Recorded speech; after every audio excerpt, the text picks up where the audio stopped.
Bonjour à tous, bienvenue sur BBI Boss Business Interview, le rendez-vous des acteurs économiques à impact positif dédié aux chefs d'entreprise.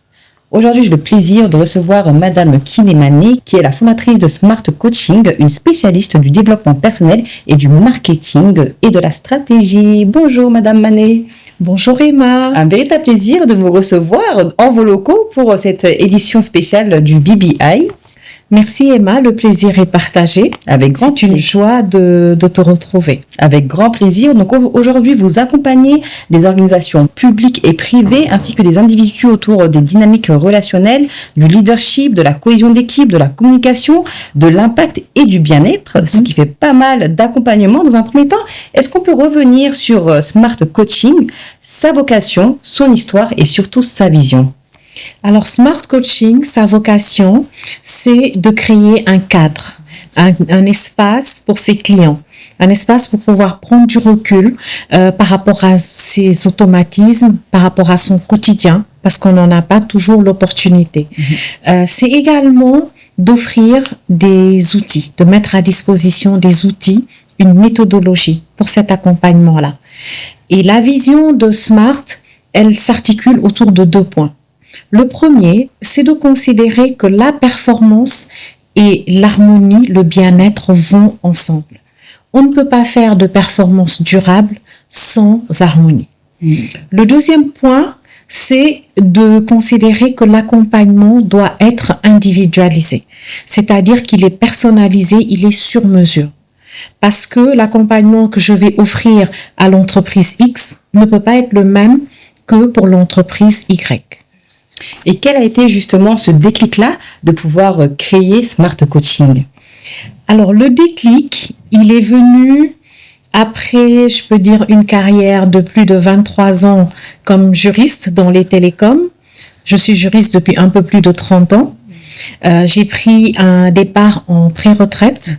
Après une pause de 3 mois, je me suis vraiment retrouvée. Je me suis ressourcée et j'ai compris que ce que j'ai toujours voulu faire, c'est une autre forme d'accompagnement.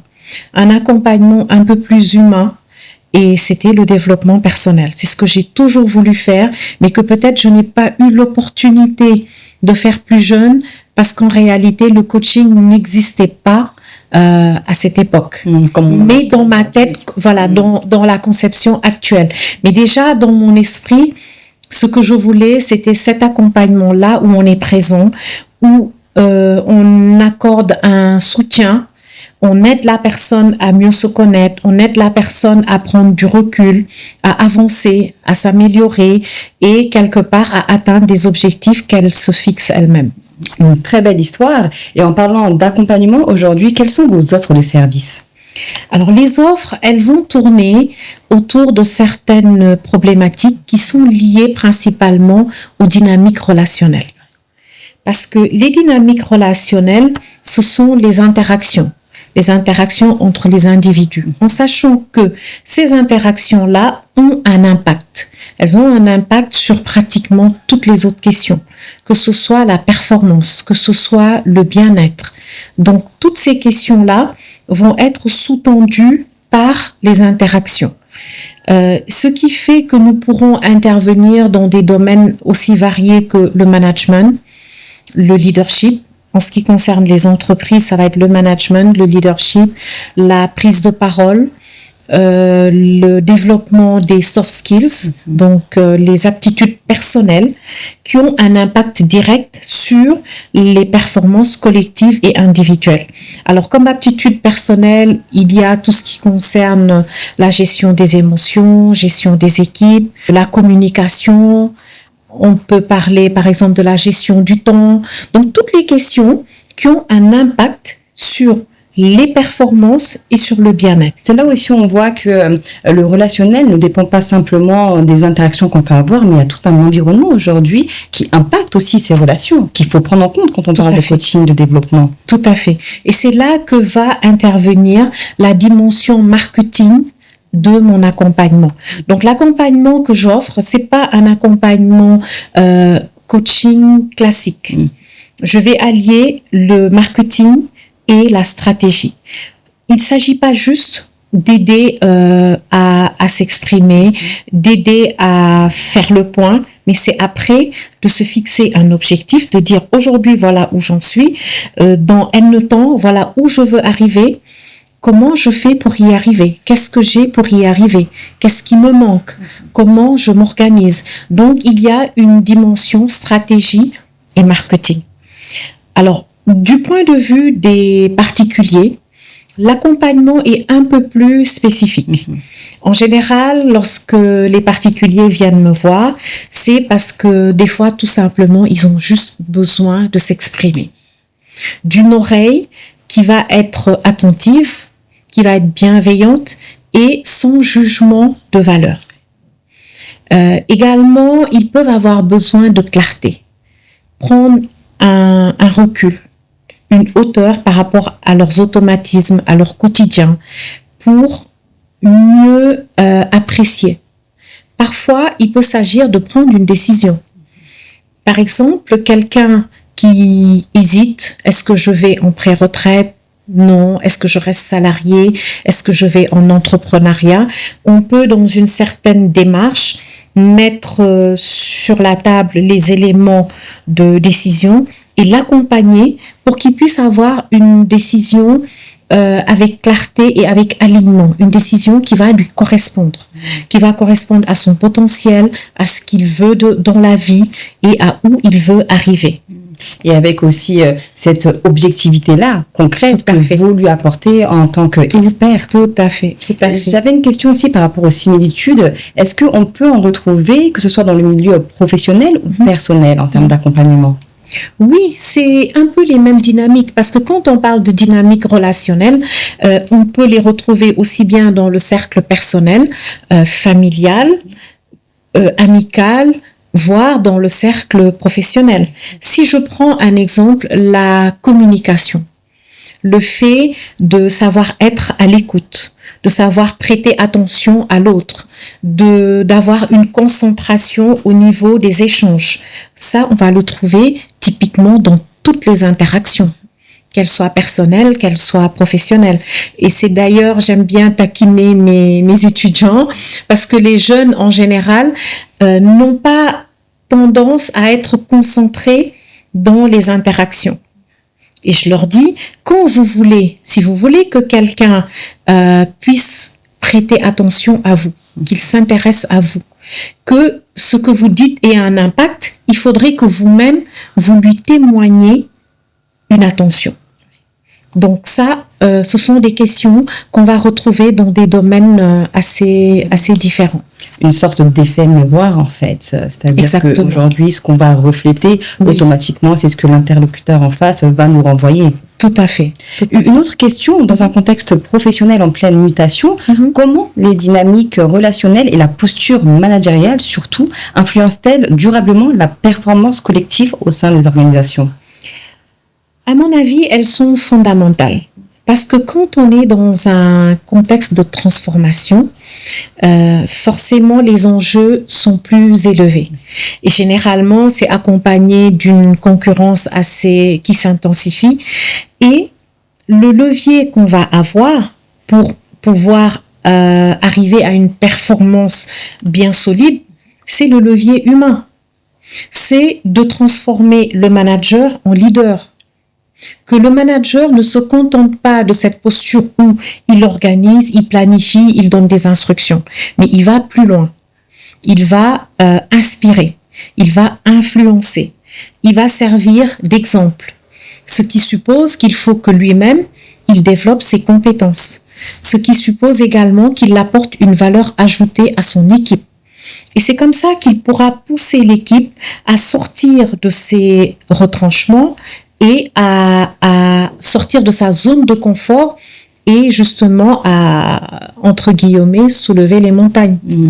Et c'est là aussi on voit que le fait qu'un manager soit accompagné à être un leader, ça favorise aussi la performance de l'équipe en termes d'atteinte des objectifs, de ce qui va être donné de la part de l'entreprise, et même en termes de cohésion, je pense, tout à fait, de l'entreprise. Tout à fait, parce qu'en fait, le manager, lorsqu'il a la posture de leader, il crée la confiance. il crée la sécurité psychologique qui va faire que les membres de son équipe pourront prendre des initiatives parce qu'ils n'auront pas peur d'une sanction automatique. Parce qu'il y a un droit à l'erreur, mais pas à n'importe quelle erreur. Bien sûr. Voilà. Donc, quand il y a la sécurité psychologique, les membres de l'équipe sont plus libérés. Ils sont créatifs. Et en période de transformation, en période de concurrence, c'est la créativité qui fait la différence. C'est également l'engagement. Et cet engagement-là, le déclic, il est donné par le manager. Une autre question, pourquoi estimez-vous qu'un accompagnement sur mesure aujourd'hui est indispensable face aux limites des approches standardisées du développement humain qu'on peut l'entendre au quotidien aujourd'hui? Alors, les approches standardisées ont quand même certaines qualités parce qu'elles sont rapides à déployer, elles sont plus faciles à déployer, mais nous considérons qu'elles ont certaines limites. Ces limites, c'est que chaque client a ses spécificités. Je ne vais pas accompagner un client qui est une grande multinationale, qui est leader dans son secteur, de la même façon que je vais accompagner la petite PME qui transforme les céréales locales. Ils n'ont pas les mêmes environnements, ils n'ont pas les mêmes ressources, ils n'ont pas les mêmes problématiques, etc.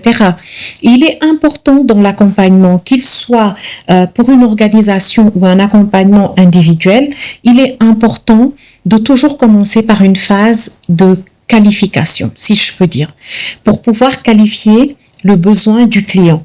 L'exemple type que je peux donner, c'est celui qui arrive assez souvent d'ailleurs avec mes clients qui viennent me voir et qui me disent « Moi, j'ai des difficultés en technique oratoire, j'aimerais apprendre des techniques oratoires. » En échangeant avec la personne, je me rends compte qu'en réalité, le problème, c'est pas un problème de technique oratoire, c'est plutôt un problème de confiance en soi ou un problème d'estime de soi ou un autre problème. Et donc, il est important au départ de qualifier pour bien comprendre le besoin et adresser un accompagnement qui va être adapté.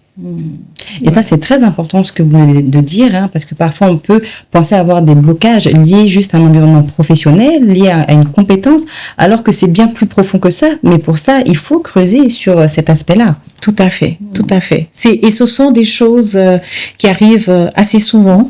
Et parfois, le professionnel peut vous aider.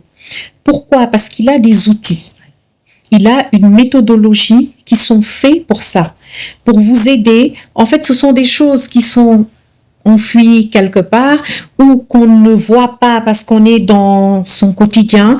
On n'a pas l'opportunité de prendre le recul.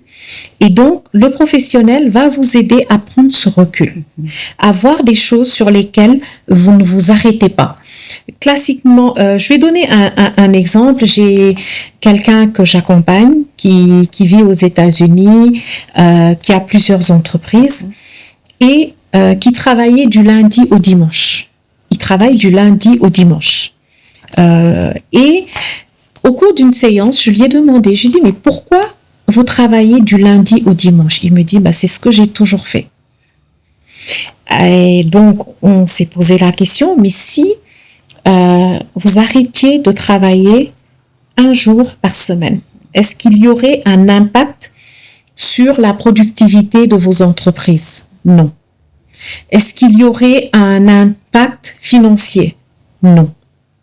Mais par contre, et si vous consacriez cette journée ou une après-midi à votre famille? Ah oui, il y aurait un très grand impact pour la famille. Donc, juste pour dire, c'est quelqu'un qui est brillant, qui arrive à gérer ses entreprises, qui a d'excellents résultats, mais il n'a pas eu l'occasion de se détacher de ses automatismes. Il a pris l'habitude et puis pour lui, c'est normal de se lever tous les jours et d'aller travailler. Et justement, en parlant de ça, selon vous, à quel moment devrions-nous faire appel à un spécialiste ou à un coach ou à un professionnel? À mon avis, un coach, on en a toujours besoin. Les coachs s'auto-coachent. Ils se font coacher par d'autres coachs. juste pour dire que dans la vie, on a toujours besoin de faire le point.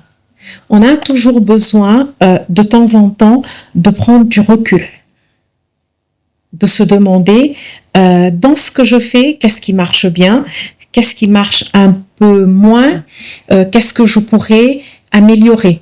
Parce qu'en réalité, le coaching, il vous aide à optimiser. Ça veut dire que ça a marché, mais ça peut marcher mieux. Ça peut demander moins d'efforts. L'exemple que je peux donner, c'est quand on dépose notre voiture à l'entretien technique, la voiture fonctionnait. Normalement, elle avait aucun souci. Mais après cet entretien, on a dépoussiéré, on a changé certaines pièces. La voiture roule mieux. Elle consomme moins. La climatisation est plus agréable, etc. Et c'est le même processus. Très bel exemple concret.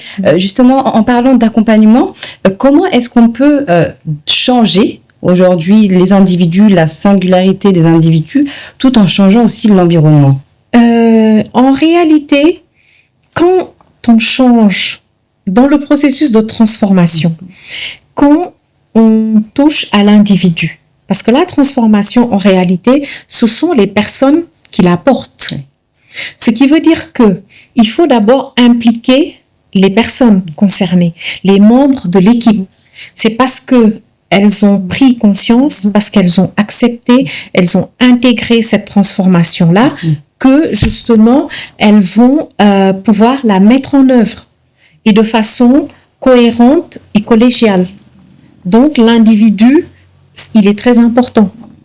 Et c'est bien d'avoir ces éléments-là parce qu'on peut penser que le coaching, ça s'adresse simplement aux individus. Mais non, en fait, ça prend aussi en compte l'environnement, toute la partie organisationnelle, même pour soi, si c'est des coachings personnels, en fait. C'est une révision un peu de comment est-ce que ça fonctionne aujourd'hui chez moi, dans mon entreprise, dans ma vie, en quelque sorte, en fait. Tout à fait, tout à fait. Parce qu'en fait, l'individu, il n'est pas isolé. Quand quelqu'un vient me voir pour des questions relationnelles, on va procéder à un certain travail et dans ce travail-là, on va analyser la personne en elle-même, mais il va y avoir une exploration personnelle, mais également une analyse de l'environnement. Exactement. Une analyse des interactions avec peut-être la personne en question, avec qui elle a des difficultés relationnelles. Exactement. Et c'est ce qui va permettre de modifier les postures. Une autre question aujourd'hui, selon vous, est-ce que le coaching peut constituer un levier crédible pour réconcilier performance et bien-être au sein de l'organisation? Oui, et pour moi, c'est fondamental. C'est ce qui explique que l'un des piliers de SMART, l'un des piliers de notre vision, c'est allier performance et harmonie, bien-être. Pourquoi ? On peut faire de la performance, mais si on veut qu'elle s'inscrive dans la durée, qu'elle soit stable, il faut que cette performance-là soit sous-tendue par un développement humain. Il faut que cette performance soit sous-tendue par une certaine cohérence et une harmonie. Je vais me permettre de donner un exemple. Une entreprise dans laquelle je travaillais au début des années 2000. Je ne vais pas la citer pour ne pas faire de publicité, mais c'est une entreprise qui était vraiment en avance. À l'époque, le directeur général, moi je considère que c'était vraiment un leader. C'était pas un manager, c'était un leader. Et je vais raconter une anecdote. À l'époque, déjà, on faisait des team building. D'accord. Okay. Au début des années 2000. Ah oui, déjà. Voilà. Donc, on allait... je me rappelle, une fois, on est allé à Sali avec nos familles et tout. On a organisé une séance de danse traditionnelle sénégalaise. Et le DG est entré. Il a dansé, il a sauté dans tous les sens. Et ça a créé un déclic. Parce qu'en fait, les membres de l'équipe se disent, celui-là, c'est le grand boss. Il accepte, entre guillemets, de se mettre à notre niveau. Il accepte de faire ce que même certains d'entre nous se gênaient à faire. Et donc, après, ça a créé une dynamique, une solidarité au sein de l'équipe. Et je me rappelle quand parfois il nous arrivait de faire des promotions, c'était des promotions qui avaient un impact, tellement d'impact qu'on était obligé d'appeler la police pour assurer la sécurité. Tellement les gens se bousculaient, c'était compliqué. Et quand il y avait ce genre de promotion-là, tout le monde, spontanément, lâchait son poste. Moi, j'étais responsable du contentieux. Je lâchais mon poste, le financier, tout le monde. Et on descendait, on se mettait à la place des commerciaux et on mettait la main à la pâte sans même qu'on nous le demande. Parce qu'il y avait justement cette dynamique que le manager avait réussi à créer. Ce qui est rare. Voilà, par des choses très banales et très simples. Un très bel exemple. Est-ce que vous auriez un dernier message à faire passer, Madame Manet? Oui, le dernier message, ce serait peut-être parler un peu des a priori qu'on peut avoir sur le coaching dans le monde francophone. Il est beaucoup plus vulgarisé dans le monde anglophone. Dans certains pays comme les États-Unis, la Grande-Bretagne, tout le monde a son coach. En tout cas, les personnes d'un certain niveau, les personnes qui veulent avancer ont un coach. Et se faire coacher, ça veut pas dire que le coach va vous donner des leçons. Ça ne veut pas dire que c'est un Superman qui vient vous dire ce qu'il faut faire. Non. Le coach, c'est un professionnel qui vient vous aider à sortir de votre zone de confort.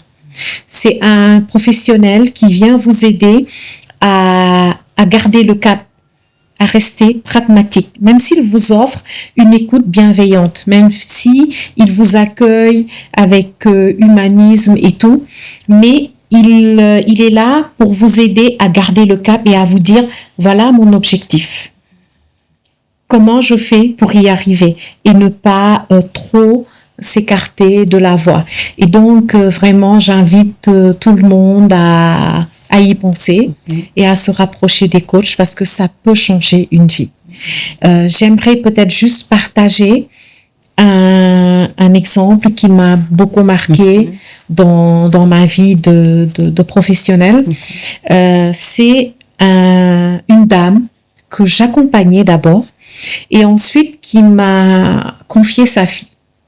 Elles avaient des difficultés de communication. C'est un exemple qui m'a beaucoup marqué parce que quand elles arrivaient chez moi, elles ne se parlaient pas. Elles pouvaient faire tout le trajet jusqu'à moi, elles ne se parlaient pas.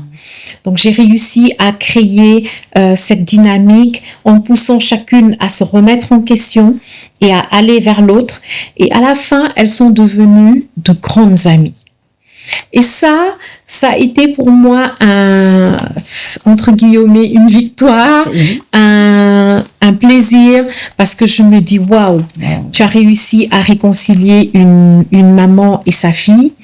Tu as réussi à faire disparaître la souffrance que chacune vivait. Et ça n'a pas de prix. Et je vois dans vos yeux justement que ça a été un moment et un coaching qui vous a marqué. Oui, ça m'a beaucoup touchée. Et c'est ça aussi, vous parlez de changer des vies, c'est réussir à permettre à des personnes peut-être de se rapprocher au travers du coaching. Et c'était un très beau conseil que vous avez fait en invitant les personnes qui souhaitent avancer, se développer, de faire appel à des services comme ceci. Merci beaucoup, Madame Manet, pour cette belle émission. Et merci à vous d'avoir regardé cette émission jusqu'à la fin. Et je vous dis à très vite pour une nouvelle émission de BBI.